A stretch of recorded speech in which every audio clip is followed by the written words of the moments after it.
بسم اللہ الرحمن الرحیم۔ السلام علیکم۔ سبھی لوگ سانس روک کر بیٹھے تھے، بغیر پلکیں جھپکائے اس عورت کو دیکھ رہے تھے جو اپنا منہ کھول کر سامنے لکڑی کے تخت پر براجمان تھی۔ وہ الٹی لیٹی تھی، سر پر چادر تھی، اس کے دونوں سرے زمین کو چھو رہے تھے۔ سب کے سامنے اس کا کھلا ہوا منہ واضح تھا۔ وہ اپنے حلق سے بڑی عجیب اور غریب آوازیں نکال رہی تھی۔ اس وقت وہاں پر 28 کے قریب خواتین موجود تھیں۔ وہ سبھی کے سبھی اپنے چہرے کو ڈھک کر خوف کے مارے یہ منظر دیکھ رہی تھیں۔ تاریخ میں شاید یہ پہلی خاتون تھی جو بچہ اپنے منہ سے جنم دے رہی تھی۔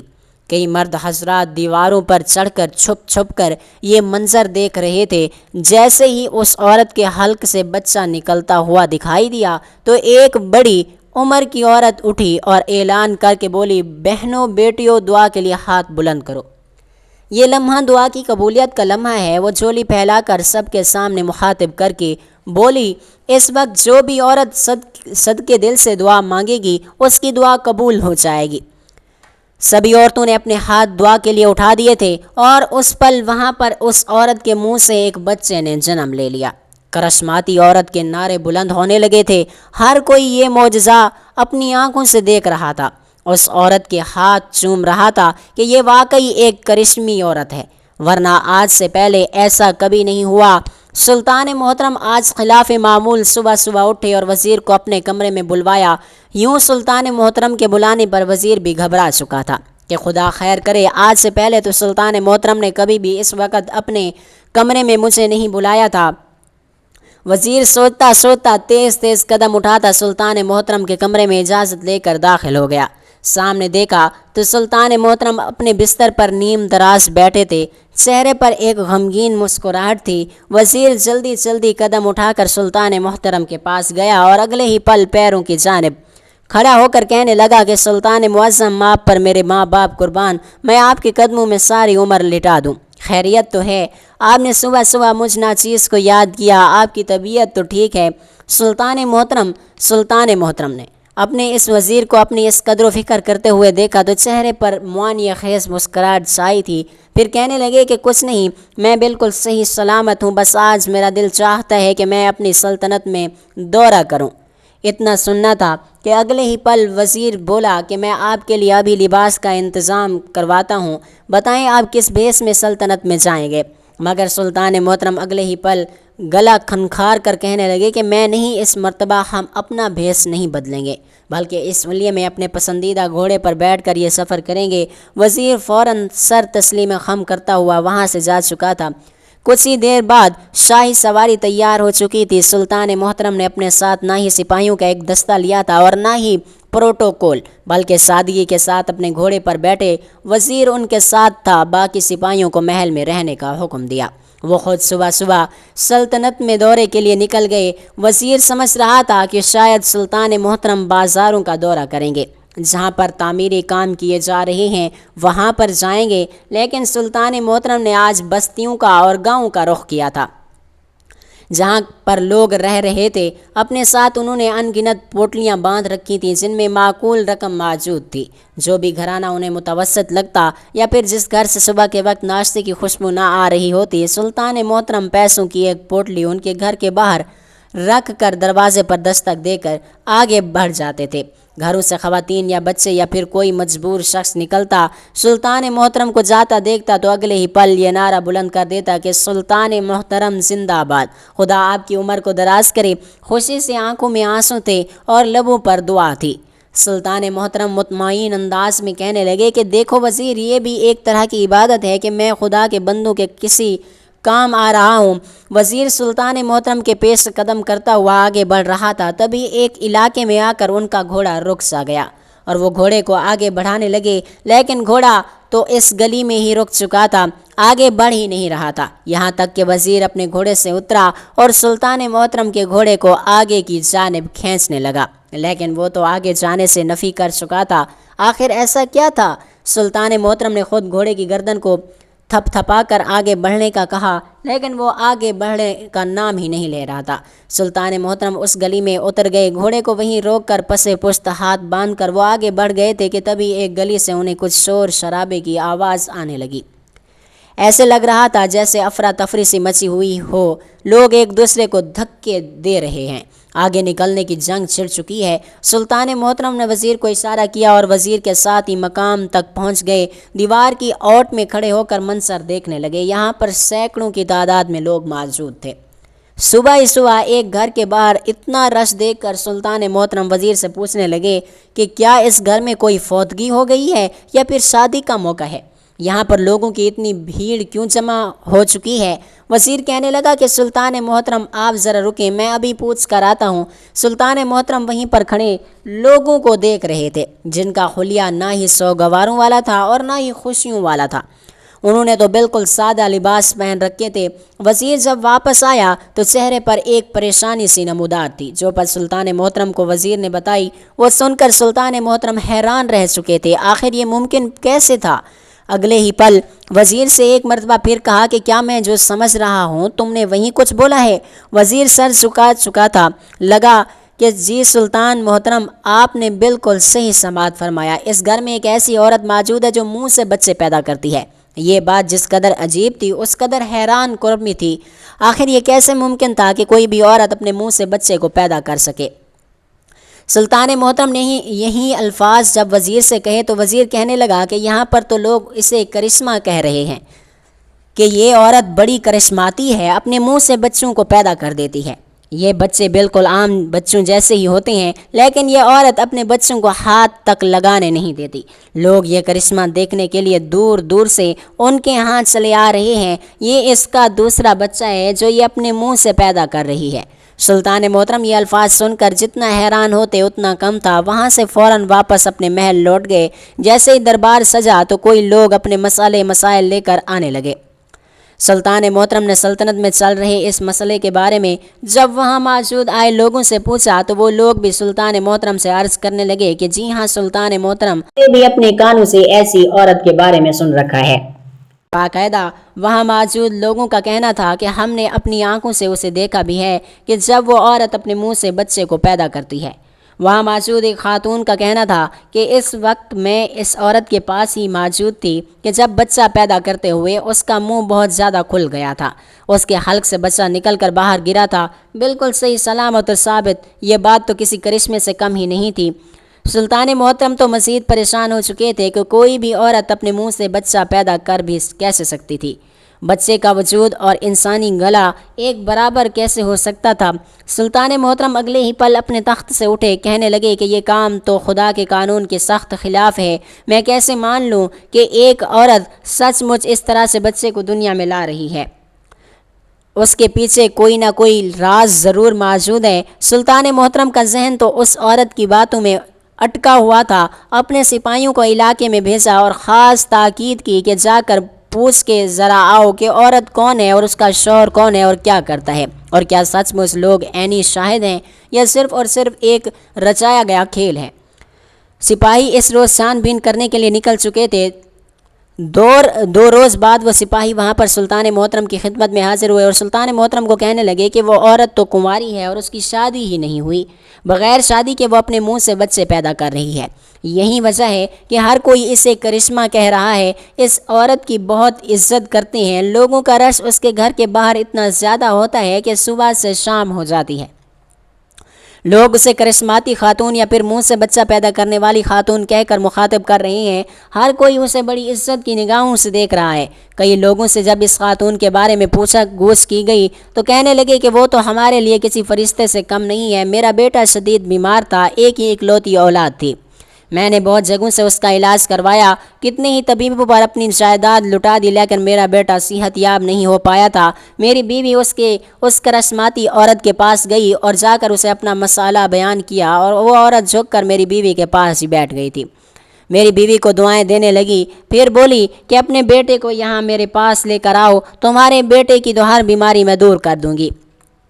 میری بیوی بچے کو اٹھا کر اس عورت کے پاس لے گئی۔ اس نے میرے بچے کو اپنے سامنے لٹایا اور پھر اس کے ہاتھ چوسنے کے بعد کہنے لگی کہ اسے فلاں بیماری ہے اور اس بیماری کا علاج فلاں بوٹی سے ہوگا، وہ بوٹی مجھے لا کر دو، میں اس کا علاج کر دیتی ہوں۔ میں فوراً گیا اور جا کر وہ بوٹی لے کر دی۔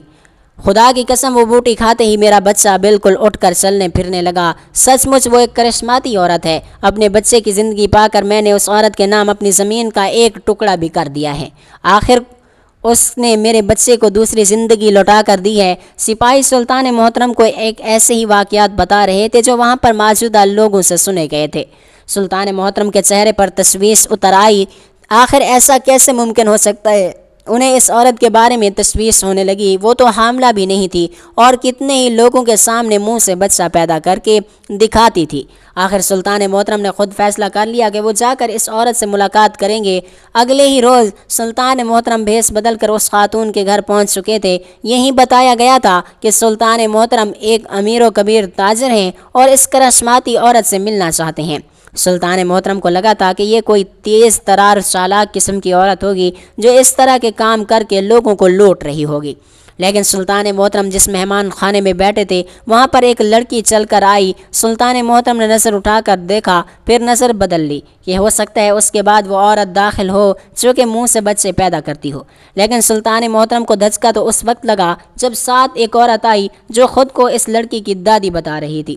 کہنے لگی کہ یہ ہے کرشمائی خاتون جن کے بارے میں آپ سوال کر رہے تھے۔ وزیر کے ساتھ ساتھ سلطان محترم بھی حیرت کی وادیوں میں غوطہ زن ہو گئے تھے۔ یہ لڑکی تو بامشکل 14 سے 15 سال کی لگ رہی تھی، قد کاٹ میں بھی کافی چھوٹی تھی۔ ان کو دیکھ کر تو لگتا تھا کہ جیسے یہ صدیوں کی مریض ہو، لیکن خوش شکل تھی۔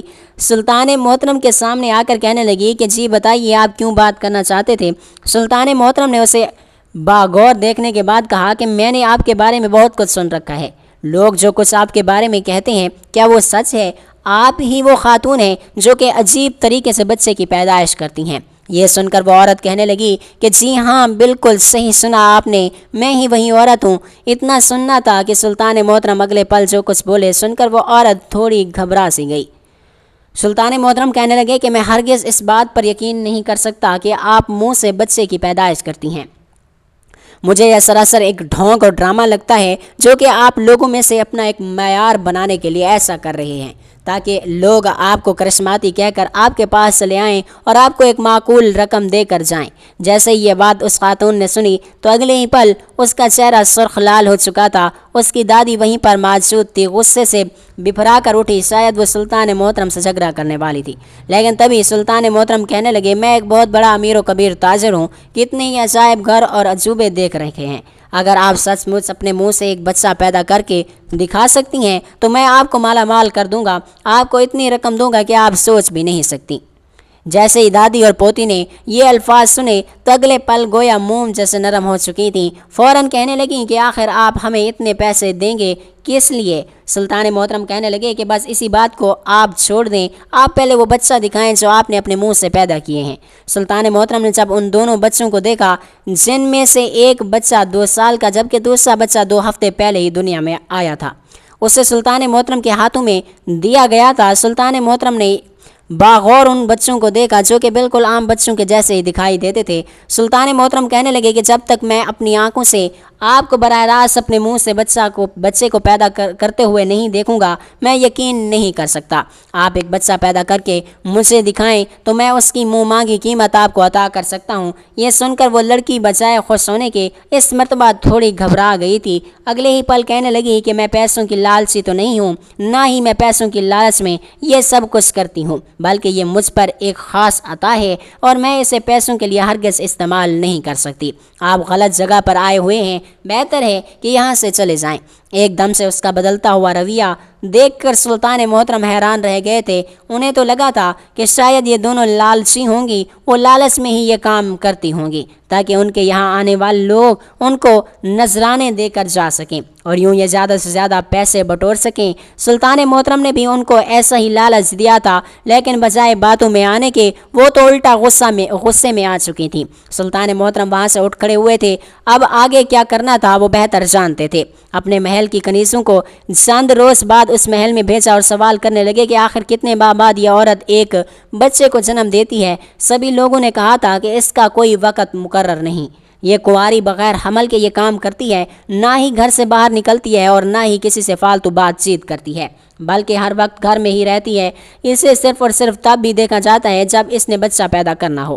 سلطان محترم کچھ سوچ میں پڑ چکے تھے۔ یہ عورت کوئی پکی عمر کی بھی نہیں تھی، دیکھنے میں بھی بہت کم عمر سی لگتی تھی اور خوبصورت بھی تھی۔ اس کی بوڑھی دادی جو پہلے تو پیسوں کا سن کر خوش تھی، لیکن جب کہا گیا کہ یہ بچہ میں رکھوں گا، لیکن اس کے چہرے کے تاثرات فوراً بدل چکے تھے اور کہنے لگے کہ ہرگز نہیں۔ سلطان محترم کو کچھ کہانی سمجھ آنے لگی تھی، لیکن وہ وقت سے پہلے فیصلہ نہیں سنانا چاہتے تھے۔ سلطان محترم ایک ترتیب سوچی، لیکن انہوں نے ایک مقررہ وقت کا انتظار کیا۔ جیسے ہی وقت آیا، سلطان محترم نے اپنے منصوبے پر عمل درآمد کرنا شروع کر دیا۔ اس محلے میں انہوں نے اپنی 2 کنیزوں کو گھر لے کر دیا تھا تاکہ وہ عورت کے بارے میں ہر بات سے آگاہ رہ سکیں اور سلطان محترم کو خبر کر سکیں۔ اس مرتبہ جیسے یہ بات پھیلنے لگی کہ وہ عورت جلد ہی ایک بچے کو جنم دینے والی ہے، جو خواتین یہ منظر اپنی آنکھوں سے دیکھنا چاہتی ہیں وہ تیار رہیں۔ جیسے ہی محلے میں اعلان کیا گیا، ہر کوئی یہاں پر منظر دیکھنے کے لیے چلے آئے، تو ان کنیزوں نے فوراً خبر سلطان محترم کو کر دی تھی کہ 3 دن کے اندر اندر وہ عورت اپنے منہ سے بچہ پیدا کرنے والی ہے۔ سلطان محترم نے اپنے چہرے پر ایک گمبھیر مسکراہٹ لائی اور پھر وزیر کو اشارہ کر دیا۔ وزیر جانتا تھا کہ اس نے آگے کیا کرنا ہے۔ وزیر بازار گیا اور وہاں سے ایک حاملہ کتیا لے کر آیا۔ سلطان محترم نے کتیا کو دیکھا اور اپنے 2 خاص سپاہیوں کو بلایا، جنہوں نے اپنا حلیہ عام دیہاتیوں جیسا بنا رکھا تھا۔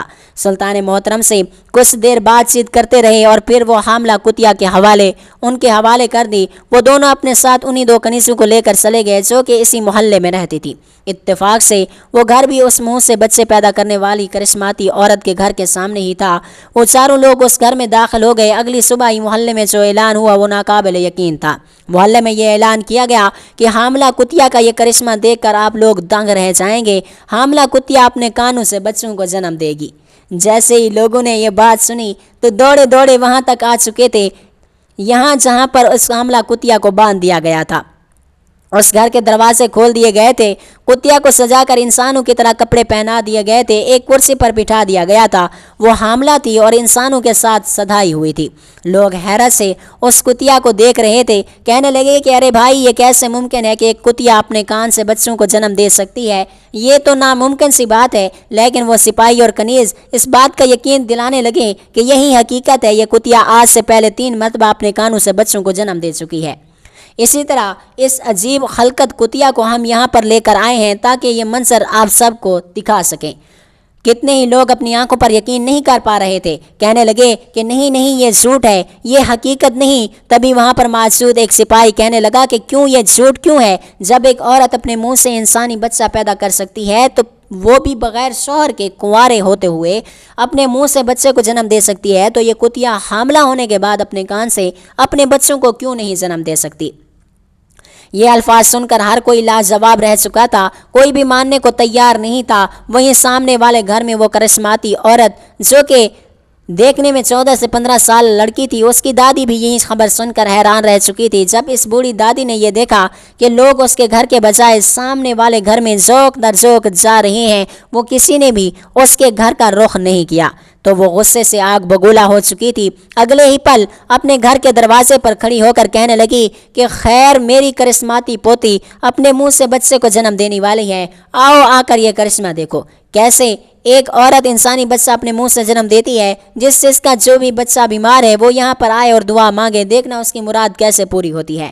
مگر لوگوں کو یہ منظر دیکھنے سے زیادہ اس کتیا کے بچے دیکھنے کا شوق تھا۔ لوگ کہنے لگے کہ مائی، آپ کی پوتی کے منہ سے تو بچہ نکلتا ہم بہت بار دیکھ چکے ہیں، لیکن اب ہم اس کتیا کو دیکھنا چاہتے ہیں جو اپنے کان سے بچوں کو پیدا کرے گی۔